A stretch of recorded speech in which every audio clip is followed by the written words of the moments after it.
Welcome to the Financial Planners South Africa podcast, a show dedicated to driving the positive evolution of financial advice, specifically in South Africa.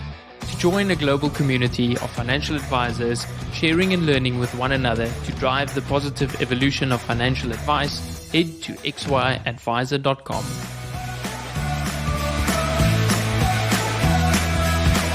PortfolioMetrix is thrilled to bring you this podcast in support of our common passion, people and the evolution of wealth management.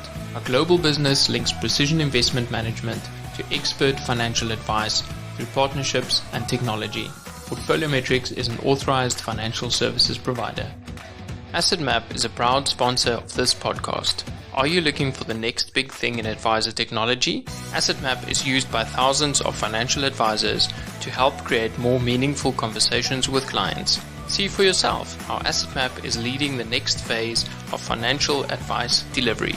Learn more at asset-map.com/Louis for a special listeners discount. This episode is proudly brought to you by Alan Gray. They say it's important to live for today. Although that might be true, we can't forget to plan for tomorrow. There's a lot of it left, after all. Alan Gray is an authorized financial services provider. Visit www.alangray.co.za to learn how we build long-term wealth for clients.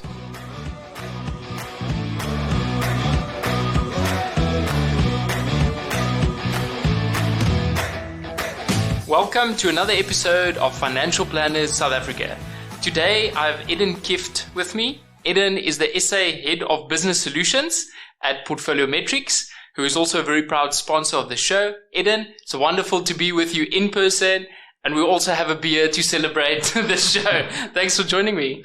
Thanks, Louis. It's a real honor and a privilege to be here.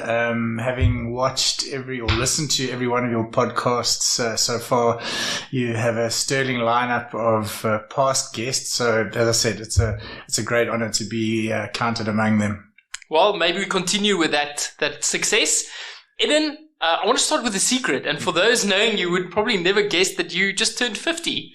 Well, actually, I'm 51. So I'm one of the, as we joke, old dogs in the industry. I've been in the industry for 27 years. And in fact, I'm the oldest employee at PortfolioMetrix in South Africa, which I don't know whether that's a good thing or a bad thing.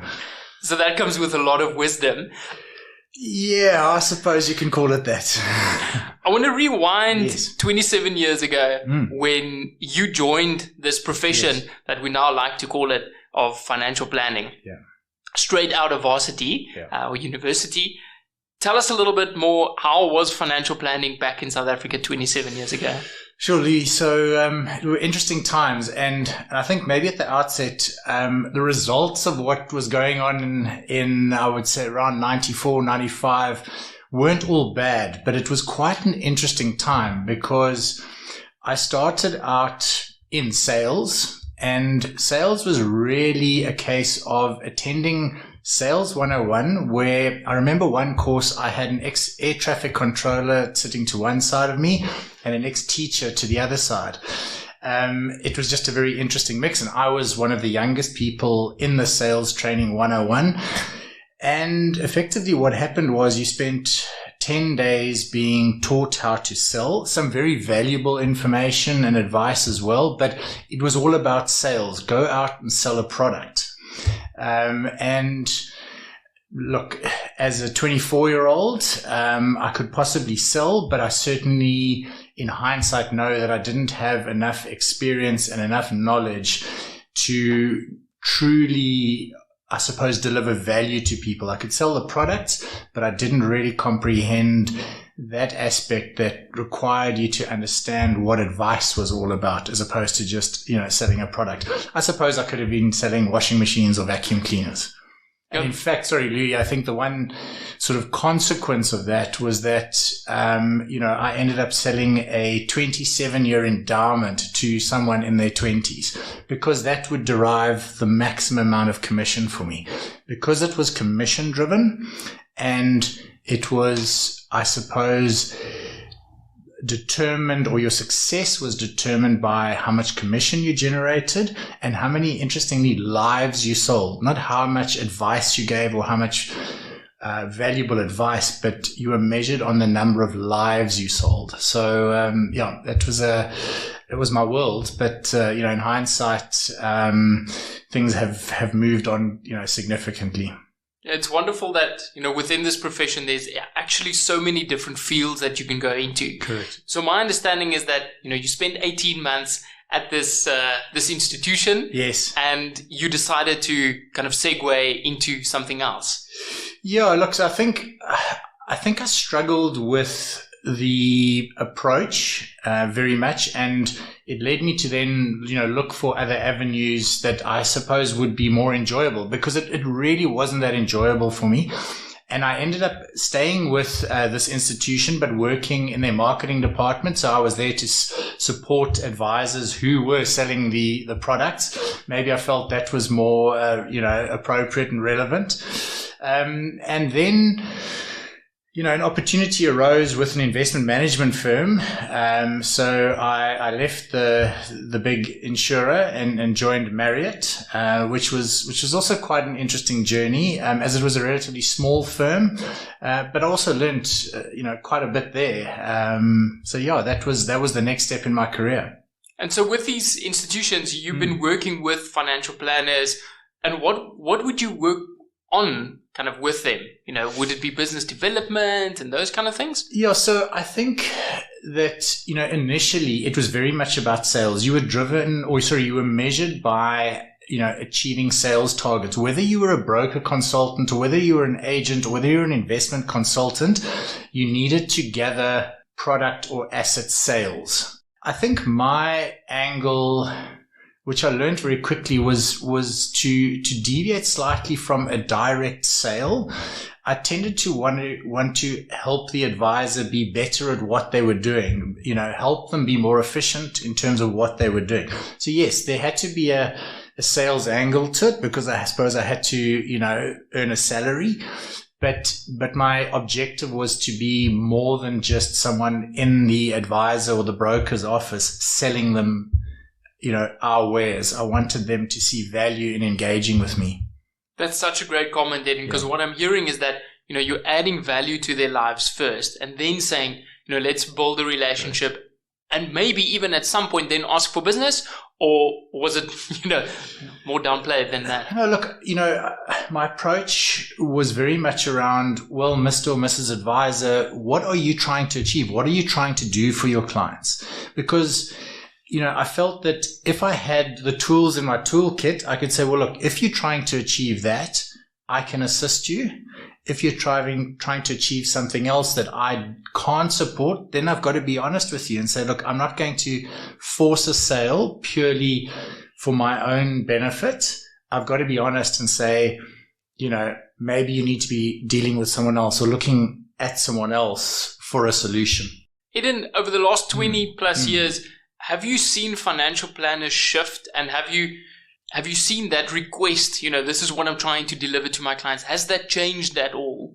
I think it has. And I think as much as the institutions have been sales driven, which has resulted in advisors focusing on the sale. And again, I'm not saying there were advisors in the sales environment 15, 20 years ago that weren't doing sterling work. I know many, many good advisors, but I think the approach has changed.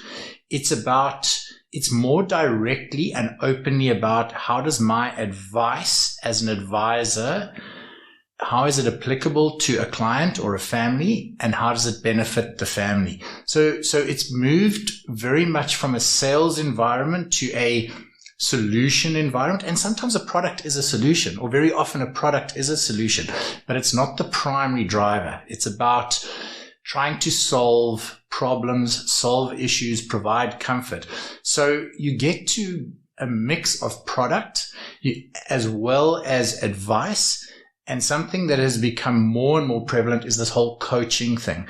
And I don't think clients want to feel that they're being coached, but I think there is a very subtle way in which advisors and very successful advisors are able to coach clients and either change behavior or allow for behavior so that it does not derail plans and strategies that have been put in place. So yeah, I think there's been a very obvious change, and you see that, look, and perhaps I grew up in an era we didn't have cell phones. We had rate books, not computers when we went out. So I think the environment and technology has also assisted in this evolution of the way advice is delivered and how it is delivered.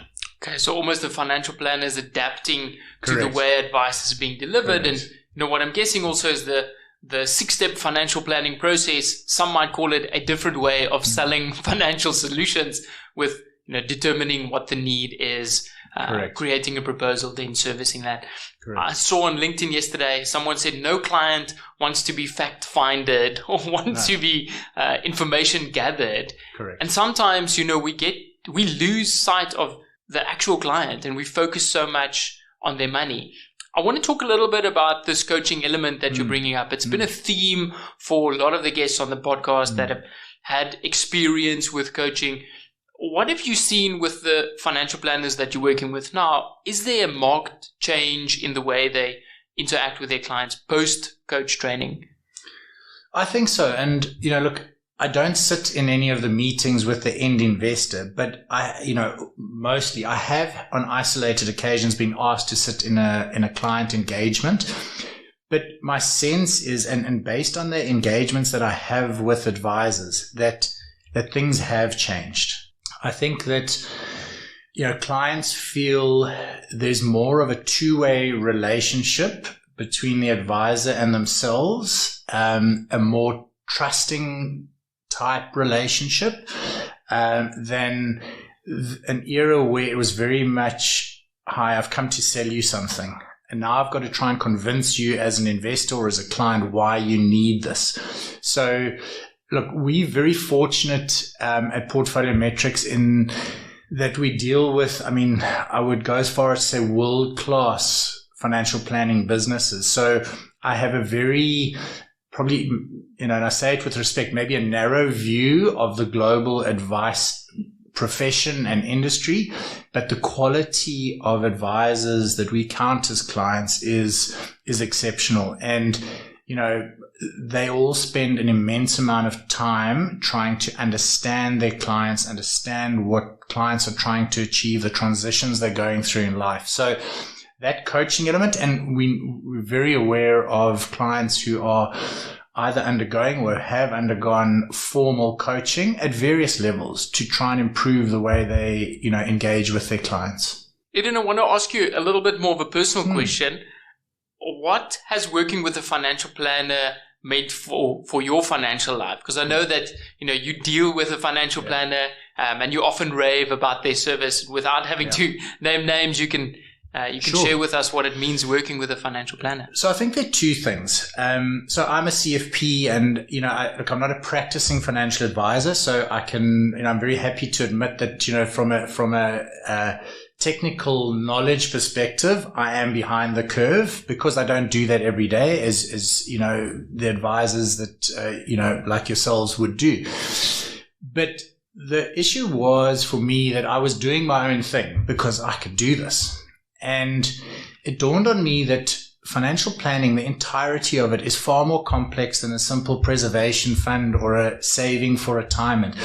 The fact that there are so many elements at play, have you got a valid will? Have you looked at your estate duty? And, I looked at all of this and I said that I need to actually get an expert whose job it is every single day of his or her life to look at these things and stay abreast of these things. I was very fortunate in that there's a firm in Cape Town that I had as a client, and I watched them evolve and grow, and it made sense for me to approach them and say, look, would you take me on as a client? It's not that I have millions and millions to invest, but I'd really value, your input. A little aside to that, my wife is in the financial services industry as well, and I said to her one day, come along. And she's, also quite knowledgeable in a range of areas. And she may have been a bit skeptical initially, but when we walked out of our first meeting together, and I'd been a client of this advice firm for a while, she said that was probably the best hour and a half she had spent in talking about her personal finances. So that sort of was a bit of an aha moment. And I shared it with the advisor, who was obviously, quite grateful. But I think the other element that is worth mentioning is that I walked out of a meeting subsequent to that with the advisor, and I said, you know what, I think I finally understand what your value proposition is. And he looked at me and I said, you provide peace of mind. I have the utmost confidence in your team and your capabilities.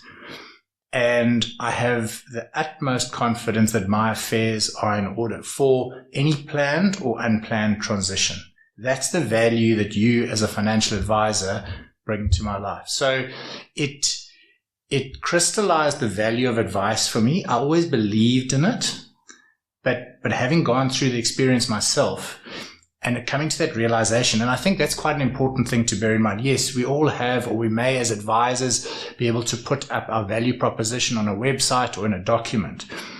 But I think when a client is able to understand without the advisor telling the client what the value proposition is and what the value add is, look, all things being equal, I ain't going anywhere else, in terms of a financial advisor. And I unashamedly said I have referred many, many people to this particular firm and others because I really believe in the value of advice.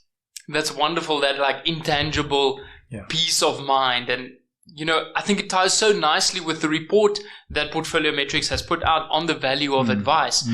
How do those two hold hands? What are the things that surprised you from the value of advice paper, and how does it relate to your experience dealing with a financial planner? So I think the one thing that comes up quite often is, am I as an investor or a client prepared to pay for advice? So there's this, I suppose, gap between what the general community of investors and clients out there, what their perception is of advice and the perception of costs related to that advice. So I think that's the one side of things. Advisors naturally feel quite passionately about the value they can add. And I think it's trying to connect those dots. And what we did with this value of advice white paper is to try and quantify what the value of advice is. Now, there are all kinds of studies that try and pin it to a number. It adds 3% of, alpha to returns. And, there are a number of those, and I'm sure you've read many of them. So I think there was nothing that really surprised me. I just think it was a really well put together document. The credit goes to our MD in the UK who drove that whole process. And I think it is a really nice summary of, and it's, I suppose, something that advisors can look at and say, well, look, here's an independent assessment of what the value of advice is. Read this, because perhaps as a financial advisor, you, Mr. or Mrs. Client, will see something of this in what I'm trying to do as an advisor. So it didn't really surprise me. I think it's just trying to connect the desire to provide sound financial advice with a willingness to pay for that advice. So first prize is experienceless financial planning, but if you can't experience, at least here's a document amongst others that can showcase the value that an advisor is. And there are many others, there are a number of firms that have been doing this, I can quite confidently say through what I've read and what I've experienced, there is value in advice. Do you think everyone should have a financial planner? Look, I think their personal preferences, and I suppose it also depends on where you are in life. So if I were 20 many years ago, single, my, I suppose, obligations would be different. My requirements would be different to being a father who's married, kids, closer to retirement. Hopefully that's not going to happen too soon. So I think engaging with an advisor from as early as possible in one's, I don't want to say career, because you could, engage with an advisor, pre-career, but I think it's worth engaging with an advisor. I think there is a lot one could possibly do yourself when things are less complex. But I also believe that advisors are willing to engage with quite a cross section of potential clients. And within a particular service proposition, an advisor could most certainly cater for a younger, maybe less complicated client. It doesn't have to be younger and less complicated. You could be 60 and uncomplicated. But I certainly believe that an advisor is a worthwhile sounding board. So perhaps someone goes to an advisor for the advice, and the client then says, fantastic, thank you. I'm going to take this advice away and I'm going to implement it myself. But that is then for the advisor to decide whether they have a proposition that can cater for that approach, or whether they would prefer that client go elsewhere. So, sorry, that's quite a long-winded answer, but I definitely think that everyone should engage with an advisor, at least initially anyway, then make up their minds. What I'm hearing is that the relationship almost trumps, having a financial planner on retainer or paying them a monthly fee or assets under management. And I've had this discussion with a few people where if we look at the field of therapy, the number one predictor of success was the relationship with the therapist. And I think we see the same thing with financial planning, that if your relationship with your financial planner or your advisor is solid, then the outcomes would probably be in your favor as well. Correct. I mean, I could share with you a sort of a related story is, in my time when I was with Axis, we had a client in Durban, and when I say a client, an advisory firm, and she was new to what we were doing, and she said, would you come along to a client meeting with me? I said, absolutely. In fact, the client is a pharmacist and he's just down the road. And by then we had laptops, so I was on technology, and we had captured certain information about the client, him and his wife, and he had children that lived outside of South Africa. And in discussions with this couple, it was the husband initially, he said to me, all I'm really worried about is, can I visit my children once a year? So we explored that a little bit further with him, and I got an understanding of what the requirements would be. And I sat there with the computer program in front of me, which sometimes is a good thing, sometimes it's not. And we keyed in certain particulars, and I said, I've got a surprise for you. You can go and visit your kids not once a year, twice a year. The tears came out of the corner of his eyes. He called his wife and he said, come listen to this. We can go and visit our kids twice a year. Now, in his head, he didn't want to spend money. He was an incredibly hard worker, but he wanted to protect his wealth. He didn't want to spend it. But the fact that, with, I suppose, a little bit of help from me, this advisor and I were able to say to him, you can get more than what you really wanted. That to me was just such an aha moment. And I think that, I suppose, just confirms that dealing with an advisor, being that sounding board, having that relationship, as you talk, it's about the relationship. And it doesn't mean that you have to ask the advisor whether you can spend your own money. Although I know there are clients that do that. Can I buy a car? Can I go overseas on holiday? So relationship is key to the advice process. Sometimes we just need someone to give us permission. Yeah. And we see that a lot in clients getting into the decumulation phase. Yeah. I've worked my whole career to save money. Sure. Can I take some of this money? Is this my money? Is it okay to take that money? And I think what you mentioned also is the coaching elements are helping with these type of conversations. Correct. But you've been having these conversations for a really long time, and helping financial planners to facilitate those conversations. Yeah, and I think, as I said, Louis, it's about that shift that has happened, I suppose, for me in nearly 3 decades, which is, quite something, is that for me, it's about the shift I've seen in advisors. And, again, I think that advisors were often placed in positions where they had to conform to certain behavior. And I said, the results weren't necessarily all bad, but there was a type of behavior.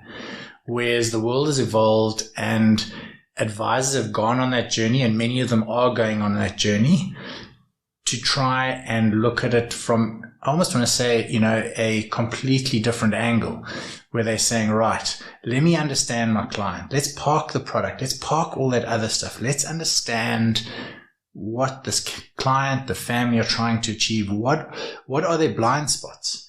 Try and extricate that from deep inside the psyche somewhere and say, okay, let's build a plan that works for you. Let's not just dump a product in there. Absolutely. Edden, you're a big proponent of the client advisory panel. Tell us a little bit about what that is and how financial planners should be using that in their business. So one thing that I've learned and something that I've also been part of is, and something that I'm very, very passionate about, is the need for advisors to obtain feedback from their clients. It's as simple as that. And, as an advisor, and then again, all the successful advisors out there who've built successful businesses, have achieved so much. And many of them have achieved that by doing what they think is appropriate and correct. Others have done it by saying, well, look, let me take my clients on this journey. So asking clients informally or formally for feedback, what's working for you, what isn't, about the relationship, what feedback do you have? And so an informal post-meeting, chat and say, is this working for you? Is the relationship working? That's one bit of feedback. You can then move on to, and I know an advisor who had a form in the reception, said, look, when you're done, please fill this in and, hand it in. We just want to try and improve our service. What I did manage to do with a number of advisors was build more formal surveys, which would then go out to their client base with very specific questions around a number of issues. In 2 or 3 instances, I'm convinced, based on the feedback, 3 advisory firms to host what I have, read about in terms of client advisory boards or client advisory panels. So in short, what that really is an independently facilitated, which is what I did, advisory panel in which the advisor or a number of advisors would invite 8 to 10 to 12 of let's call it their A segment clients to sit around a boardroom table. And what the objective there was to get feedback both from them, but also to reflect on a survey that had been done previously. The other important thing was to try and get to a advisory board that was very diverse in terms of, you had an entrepreneur in there, you had someone being in corporate, you had a young person, you had a widow, so it was quite a mix because it brought different views to the table. And, in one instance, we followed these up and we suggested to the advisory firm, well, do finger snacks and a glass of wine, or let's go and have a meal with these clients. One firm that I did it for, a very astute businessman was part of this panel. He came to me and he said, and I reckon he was probably in his 60s, in all his years of business, he had never, ever had an experience like that. It was broader than financial advice, but having someone that he has a relationship with asking for feedback on how they could improve, how they could be better. And I think the key for me in each instance that we did this, I had to really convince the advisor and the advisory firm to go ahead with it. It was almost as if the advisor felt, well, what if the feedback is negative? What if I get, fingers pointed at me for things I've got wrong? And clearly the outcome was off the charts in terms of positive. So, look, I'm sure there are other advisors that are doing it, but having been part of it and seen firsthand what it meant to, firstly, the clients actually, and then post that how advisory firms had adjusted their strategy based on feedback from their clients. And then this theme of investing in your relationships, how you've invested in your client relationships, how your clients have invested in their on-client relationships, that seems to be coming through the training, through the communication. I'm wondering, through these advisory panels, you're saying that it's quite a diverse group. How do you see that information being implemented and then being fed back to the client? Because I would imagine there's a part of accountability to say, correct, we've now told you, firm XYZ, that this is what we want implemented. How do you manage that component post the meeting? So I think there are 2 things. So first of all, transparency is key. If I'm going to, as an advisor, ask you as a client to give me feedback, I would hope you're going to expect, or that you would be expecting, some sort of feedback about what I have said and where I fit into everyone else's feedback. So surveys, client advisory panels, that was part of the process. And I said, when, for example, the survey is done, you say, we sent this out to 1,000 people, 600 or 400 responded. And I must admit, when I was part of the process, we got very, very high response rates for a range of reasons. But the key was then to feed that back to the client base. So you have to tell your clients where you've scored higher, where you've scored, perhaps a bit low, and that you're working on something. Similarly, the advisory panel post that, and you could do it all in one. You could have the survey results, move on to the advisory panel, and then share all that information with the entire client base. And I think the important thing to bear in mind is that if, your clients say, well, we want X or Y, it doesn't mean you have to deliver it. You could say, look, we are not going that route for these reasons. We either don't have the expertise, we don't have the finances at the moment, but it's in our memory bank. That's something that will come. We're a growing business. Or say, look, this is the reason why we would never go that route. So I think feedback is important. But I also think advisors shouldn't be fearful that they then have to deliver on absolutely everything.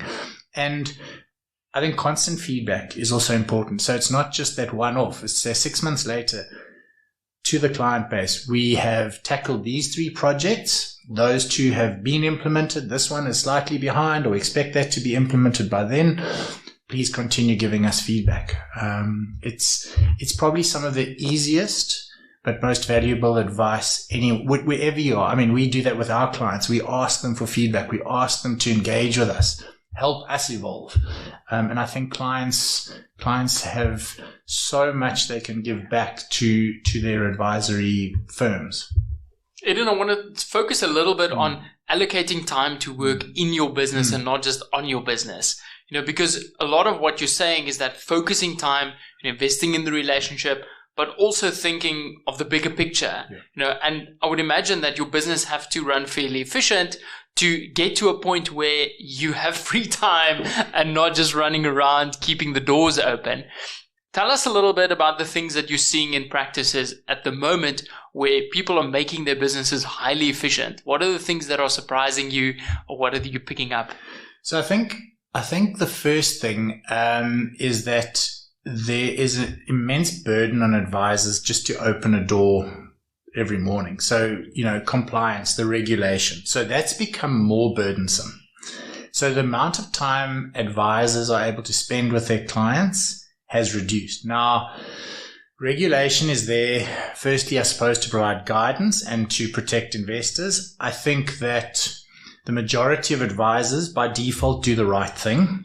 So they're compliant anyway, but that doesn't absolve them from conforming. So compliance and the compliance burden takes up a lot of time. So you say, well, that's a meaningful chunk of my day or my week or my month. Now I've got to find time to improve my business. Oh, and by the way, I've got these clients to service.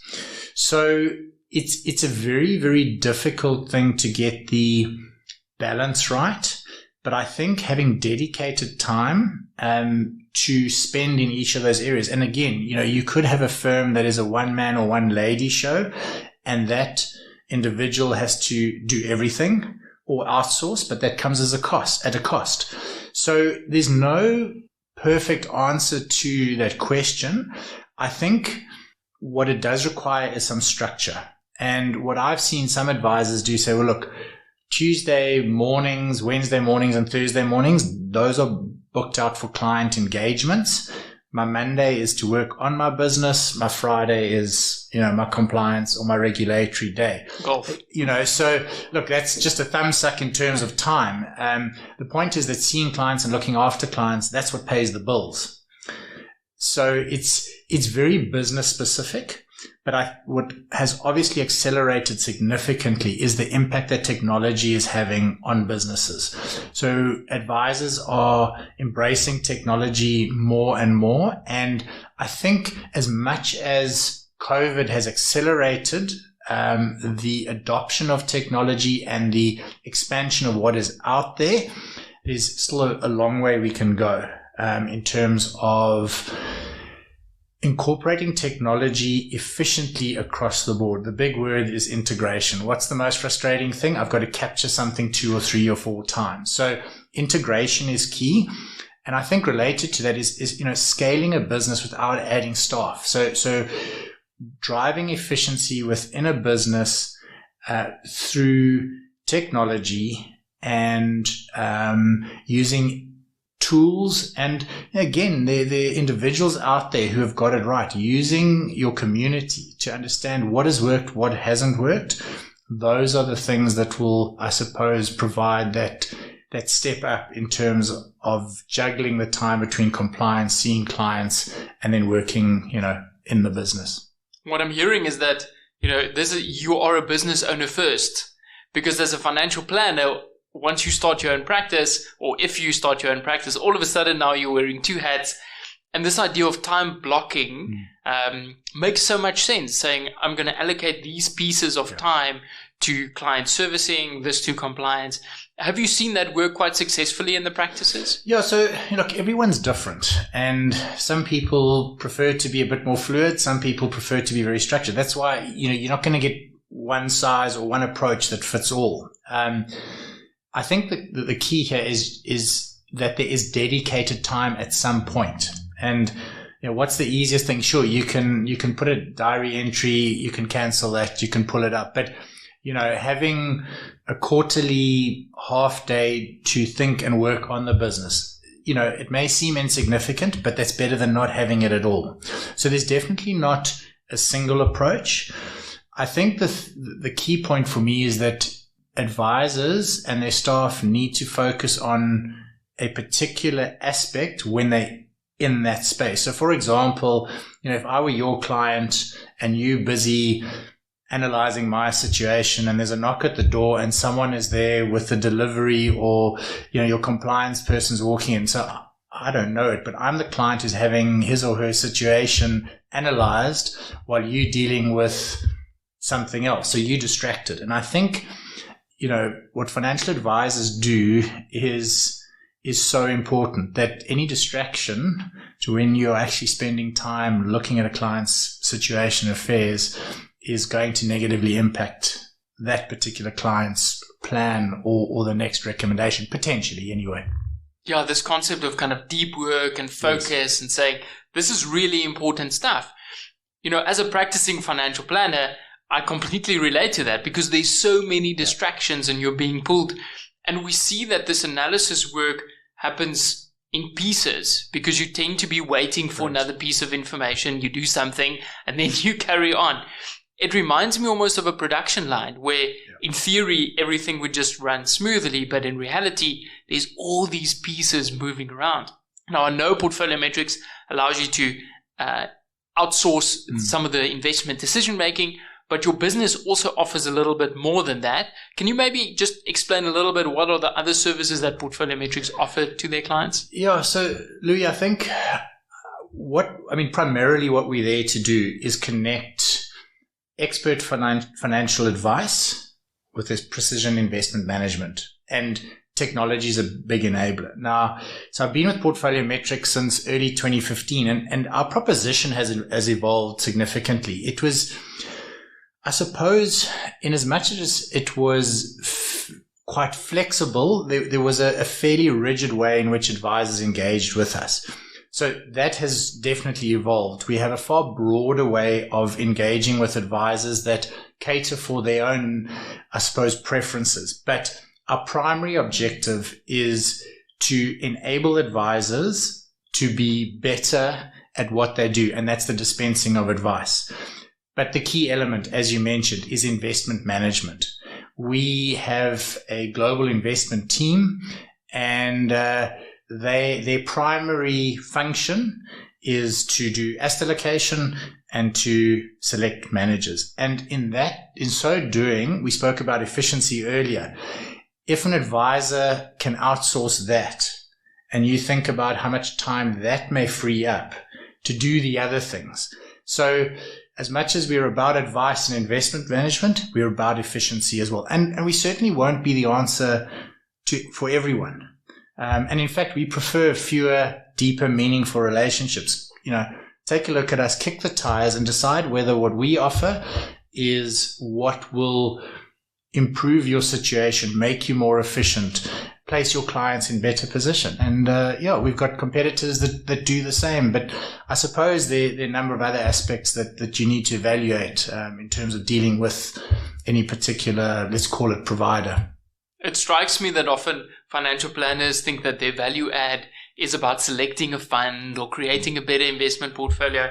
But your experience with a financial planner was a lot more meaningful than, having a top quartile fund. Even though performance is important, it's not ever guaranteed. I want to talk about the piece that you mentioned there, dispensing advice, because I think part of dispensing advice is also getting clients to take action. Yes. Like, are you seeing that being improved at all? And do you think that is a problem at the moment, that we are over dispensing advice? So again, it's obviously difficult to comment when there are so many practices. We have the relationships that we do have. And, I said it earlier, I think we deal with world-class, quite literally world-class financial advisors. And I think through their own development, they as advisors are finding the right balance when dealing with clients. It's not a case of, and dispensing sounds very one-directional. Our clients engage in a two-way relationship. So I suppose the dispensing comes at the end of it all, or during key moments and transitions where someone says, well, look, as an advisor, you've employed me as an expert, as you would a doctor or a plumber or a lawyer. Here's my view. Here's my advice. And I think a key role of the advisor, though, it's all very well to say, well, here's the advice. Now, unless that client is going to take your advice and go off and do it him or herself, that the advisor is part of that journey. So dispensing advice is probably the easy bit. It's actually then saying, right, I'm going to hold your hand through all of this. Let's go on this journey. It's not a case of giving directions and saying, well, I can get from here to point B. You turn left, go right, and over that bridge. You say, right, I'm going to walk this path with you, and I'm there by your side. So I think dispensing advice is critical, but the holding your hand along the journey is probably, in my view, the overwhelming part of the relationship that's going to determine how successful that particular client's strategy and the outcome of that strategy will be. I hear you. It's almost like the relationship starts after you've dispensed advice. Yeah. Let's now work towards implementing these things and get you on track. Whereas if you look at globally, a lot of the feedback that we're hearing is that clients don't implement advice that's given. Yet, I think we're seeing in South Africa that the advisor is still very much entwined or involved in implementing advice. Maybe it's because we come from a sales culture, and maybe it's not such a bad thing. I think a lot goes into the way an advisor initially engages with a new client. Because, I'm going to feel comfortable. I go and buy a new car or a second-hand car. So much is about my experience initially when I walk into the showroom. So the chances are that if I feel comfortable where I'm about to make a purchase, and I hate to, equate advice to a purchase, but establishing rapport and trust as quickly as possible will have a significant bearing on to what extent that advice is implemented. So, if a client is able to sense that trust from an advisor very early on, my guess would be that the implementation rate would be high. But if it's a case of, okay, I'm not really sure, but I'm going to work with this advisor, the relationship doesn't really gel, it doesn't develop, then the chances are probably just as great that, that advice strategy will be either just cut off at some point. People will deviate, they'll do their own thing, or they'll go and look for advice elsewhere. So I think the ultimate implementation of advice is very dependent on how quickly the relationship is built and the degree of comfort that the advisor instills in the client. And it's a hard thing to do, because if I come and see an advisor and I have an objective to retire in 20 or 30 years' time, when am I going to judge that advisor? Have I got enough money the day I walk out of my job? But then it's too late. So I have to look for markers along the way that tell me that this person is working in my best interest, that they're adding value. And I mentioned the sort of the value proposition, that sort of light bulb moment in dealing with my advisor. So I'm completely clear on what value he and his team add. Am I likely to deviate? Not. Am I going to stick to my strategy? Absolutely. Yeah. Am I experiencing that value? Correct. Because I'm not yet at retirement. Correct. Edden, I want to talk about financial planning relationships going bad. Yeah. What happens in a scenario where a relationship with a client doesn't work out? I don't mean claims and complaints. I just mean, hey, this isn't a good fit anymore. Have you seen firms deal with that really well in terms of kind of offboarding or graduating a client? And if so, how? Yeah, look, so there are a couple of ways. If you're a multi-advisor business, you've got to try and understand, is this what would we call it? A disconnect between two individuals, or is the disconnect between the client and the firm? So there is always the potential to shift the client to another advisor. So I've seen that happen. But what I've also seen is advisors saying to clients, look, this relationship isn't working. I think what also they need to just take a step back and say, well, why isn't the relationship working? Because if I'm seeking advice, I see value in the advice, and the advisor is, providing the right kind of advice and on the journey with me, unless there is some other personal issue, why would I want to deviate? So from that relationship. So I think where it isn't working is often where the client is questioning or second guessing or not able to understand the value of the advisor in that relationship. So again, it's a two-way street. I don't want to place all the, let's call it the blame on the client, but there's definitely something that's amiss. And if that cannot be resolved, obviously the client can say, look, I'm going to go elsewhere. But where advisors strongly feel that a relationship isn't working, I've seen advisors then, say to the client, look, this isn't working. I would suggest, I'm happy to hand over your file and all your information. I can recommend other advisors that may be a better fit, or, here's your file, if I can call it that, electronically, on a flash disk or whatever, it may make sense for you to go elsewhere. Okay, almost like marriage counseling. Correct. Saying, where's the problem? Correct. Can this be fixed? If not, let's create a divorce process and a divorce agreement. But I go back, Lee. I mean, if you're asking your clients for feedback along the way, perhaps those scenarios are less likely to happen. So I think monitoring, assessing how things are going along a journey, rather than waiting for a big event to sort of destroy a relationship. Keep getting the feedback. Yeah, invest in that relationship and find your client's love language. Correct. What is it that they value, and what is it that's important to that person, not necessarily a general client. Yeah. So I think the key here is that advisors, you're allowed to deal with clients you like.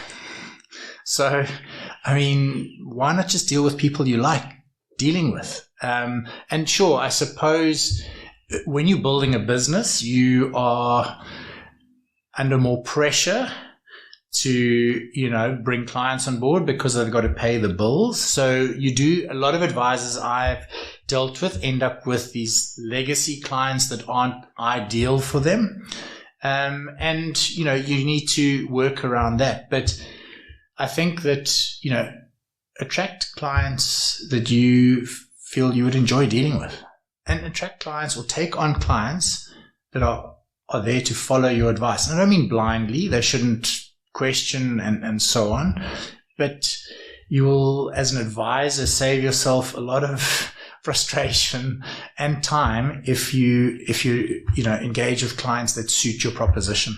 Yeah, if there's so much friction, then it's probably a sign that this relationship is not working out. Well, that's the thing, and I think that there are so many potential clients out there that need advice and that want advice, that to be working with clients that are consuming time and energy, it doesn't make sense.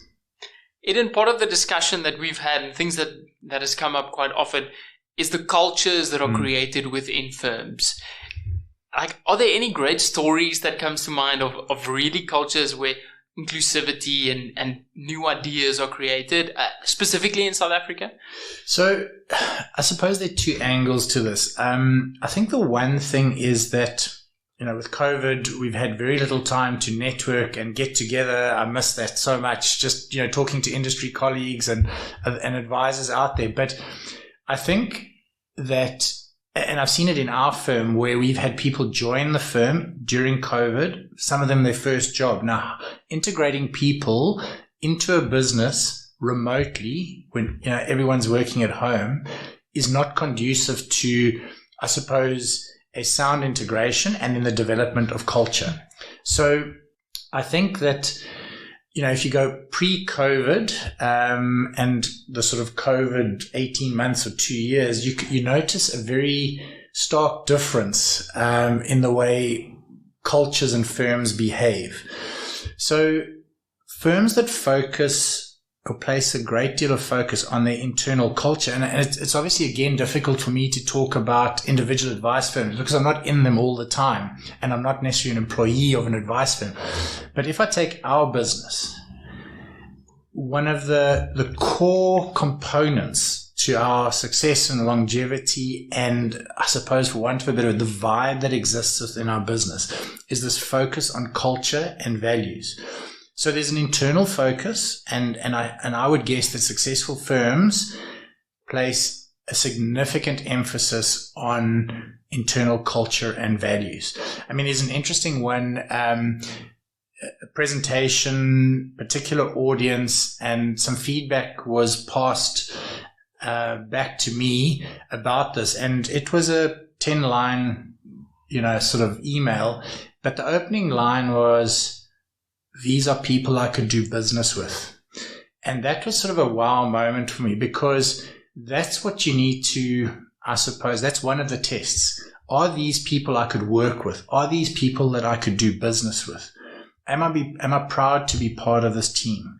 And are clients proud to be associated with a particular business? So culture is a meaningful component that should be focused on when building a business. And it's not something that you can say, well, I now have the perfect culture, the perfect value system. It's done. I can tick that off. It's something that you need to work on consistently. And I think many firms that I've dealt with have got that right. They've placed just as much emphasis on, let's call it the financial planning end-to-end process, as they have on their internal culture, values, and relationships. It strikes me that as a professional industry that's so focused on, the numbers and deriving alpha and investment portfolios, that a lot of what we've been talking about isn't tangible, and we can't necessarily measure it in the specific, percentages or basis points. And then I'd love to know, for financial planners starting out, maybe setting up their own firm, like, what's the number one advice that you would give to them today? Wow, sure. That's a hard one, and it's easy because I sit outside it. But I think that the first thing is, if you're starting with a blank slate, and I suppose the point is, day one, you need to start thinking about getting clients and earning money. So let's just go, this is the perfect world. Get your processes perfectly sorted out. And when I say perfectly, processes are never perfect. They evolve and you improve all the time. But get your structure correct, how you would like to operate. And if you are entering the industry as a young graduate, the chances are there is so much that you don't know. So connected to that would be I suppose the benefit of linking up with people who've got it right. And I've been very privileged to witness how advisors are so willing to share. you get the sense, well, I've got this business, I've got my clients, I'm going to keep this close to my chest. That's been the complete opposite of what I've experienced. So for any young advisor, tap into what people have achieved. And some people have achieved significant gains in growing businesses. Others are on the journey and they're constantly improving. But I think the point is there's such a broad network out there. There's such a deep knowledge base out there. There are so many people that could help young advisors not make the same mistakes. And it's okay to make mistakes, but not make the same mistakes. So fast track that growth, fast track that efficiency. And I think the other thing, you had someone on your podcast a while back, I think it was Gugu Sadaki, and she mentioned that it had taken much longer than she expected to get to the point that she's at. And I think that's the other thing. You need to work hard and you need to have patience. But find mentors, find people. I mean, you've got a list of wonderful mentors in the previous, 20 odd episodes that have aired. And as I said, they are willing to share, and they're willing to share without needing anything in return. So it's a very long-winded way of saying, get your structure right, but make use of the wealth of knowledge that is out there, because advisors are willing to share. Thank you, Edden. I can second that. And you also have the gift of being able to connect like-minded people. So it takes a facilitator to be that catalyst and actually start that process. And, I want to invite any young financial planner joining this industry, be it in their own firm or just working for a business, to start engaging and saying, hey, how do we move this industry forward? And this shows all about the positive evolution of financial planning. And you've been a really big role, in our business and in my development. Before our call, we picked up books that you lent me almost 9 years ago from Mitch Anthony, which has been wonderful. And, we still see the same type of content. These things aren't necessarily new. No. It's investing in the relationship, building culture, treating your clients right, communicating with them. Is there anything that you'd like to add, Edden, that we might have missed, or things that people aren't talking about that we should be talking about? Look, Louis, I think the thing for me personally is seeing people succeed. And, I get such a kick out of people achieving things. And, as we spoke about sharing knowledge, sharing experience, I think there is so much more we can do. I know as a business, that's something we're focusing on, globally is, we've called them advisor forums, where we get people together online, hopefully a bit more, in person in future, and say, look, here's a particular issue that is relevant to a particular group of advisors, or it's an area in the industry or the profession that has not been solved. Sure, there are conferences and there are bigger groups, but creating little focus groups, whether advisors are doing that independently or whether it's being facilitated by other institutions or bodies, spend time, and they don't all have to be advisors. I know so many people that have such a huge role to play and I almost want to say on the periphery, and I don't want to mention a whole host of people. You engage with many of them that add value to advisors. Bring them in saying, look, I'm trying to solve this problem. Edden, do you know anyone? Louis, do you know anyone? And I go, well, there's this provider. And why don't you get a few other advisors around the table who may be, dealing with the same issues? And let's try and solve this together. So I think working together with your, profession colleagues is something that shouldn't be underestimated. And I go back to the feedback from clients, build that in conjunction with how you work. As I said, for me, and the other thing, celebrate successes. However insignificant they may seem, celebrate successes and look back.